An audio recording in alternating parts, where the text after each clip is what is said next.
Morning, madam. Today I will discuss about the activity discussion. First is reversing engineering. When engineering got application, application got three types. First is software development, cybersecurity, hardware electronics. First, we talk about the software development.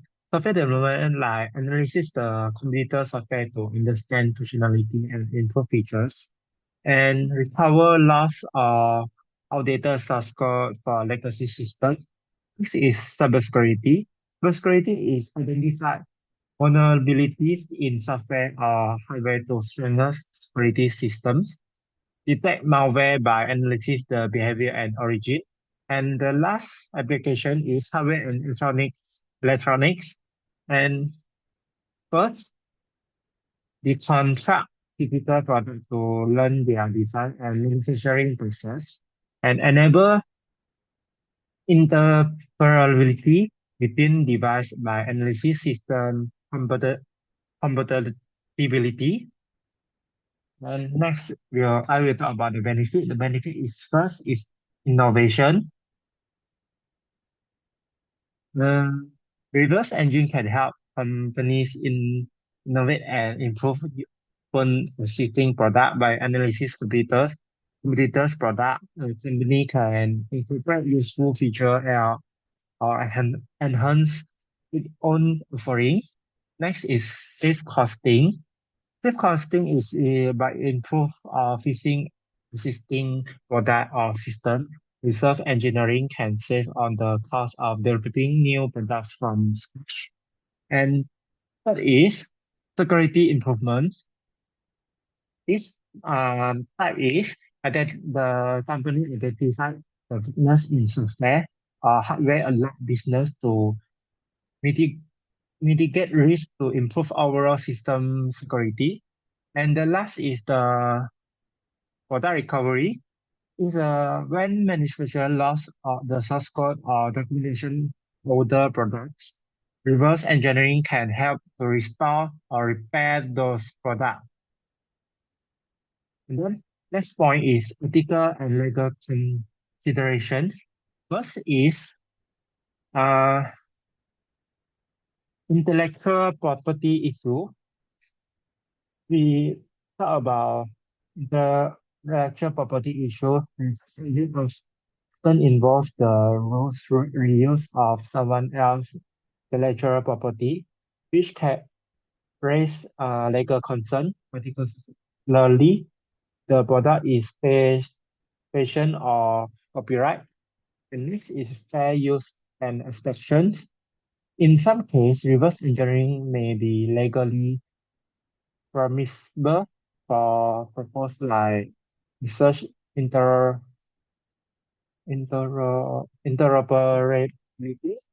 or security testing, depending on the laws in the justi- just jurisdiction.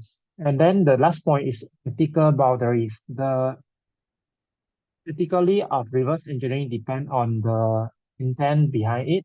For example, using to improve a product for personal use or academic research is generally considered ethical, but using it to copy and sell someone else intellectual property is not. Next, I will talk about the open source code project. This is open source code project are software project whose source code is made publicly available for anyone to use, modify, and distribute. These projects are often maintained by community or organization. First, I will talk about ethical use. Ethical use first is license complaint. License complaint is open source code is descriptive information that how it can be used. Example include GNU, General Public License, GPL, MIT license, Apache license. This license requires that user follow certain rules, such as providing attribution or sharing change with the community. Next is attribution. Contribution is important to give credit to the original developers and contribute of open source code. Not doing so is considered unit, unitaker as it ignores the effort of those who contribute. And then last point is avoiding exploitation.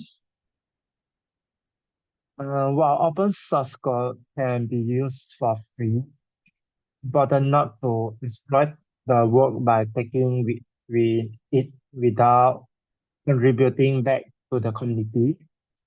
And now we'll talk about the benefit. The benefit first is community collaboration. Open source code project allow a large community of developers to contribute and enhance the software, leading to better, more robust systems. Next point is cost effective. Open source software is free to use, which can reduce the cost associated with purchasing proprietary software license. And next point is transparency and learning. Open source software provides transparency since anyone can view the source code. Also allow developers to learn from the code, study best practice, and improve their own coding skills. And the last benefit point is rapid innovation. This is since anyone can contribute. Open source project often involve quickly new feature and fixing bugs faster than proprietary software. And this also will face about some challenge. First challenge is security risk because the source code is publicly available. So vulnerabilities in the software can be exploited by malicious actors. And next is challenge in maintenance. Open source project don't really on volunteer, so they may not be updated or maintained regularly. Business relying on open source code may need to manage by and maintain the software by themselves. Then next is quality control. Since anyone can contribute to open source project, the quality of the contribution can vary. Some contribution may not follow best practice or may introduce bugs. The last challenge is sustainability. The open source code project may struggle to remain active if the community lost interest or contributors move on other projects. Next, I will talk about cyber squatting. Cyber squatting, we also can call domain squatting, is the practice of register domain names similar to the name of popular brands, mark a well-known individual in the order to profit from their connection like Facebook.com, YouTube.com. Like these are these got three types. First is typo squatting. This involves register domain name that are slight misspelling of popular website address like Amazon.com, like, and then Amazon.com is correct, but sometimes we'll click uh, Amazon.com without the A and Z. And this goal is to attract visitors who make typing error and redirect them to other site, often with ads or malicious content. And then next is domain squatting for profit. The cyber squatters purchase domain name that they believe will be valuable to companies, particularly those with similar brand names or trademarks. They then try to sell these domain names to the rightful owner at an inflated price.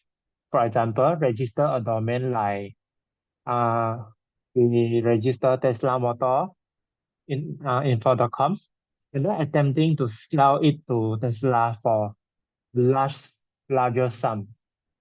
And then the last point is identity-based cybersecurity.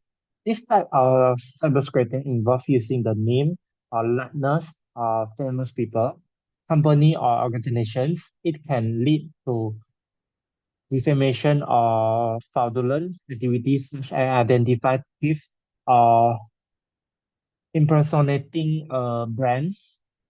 For example, registering Apple plans iPhone.com to mislead customer into thinking an official Apple store. And then next, I will talk about the implication. First implication is legal consequence.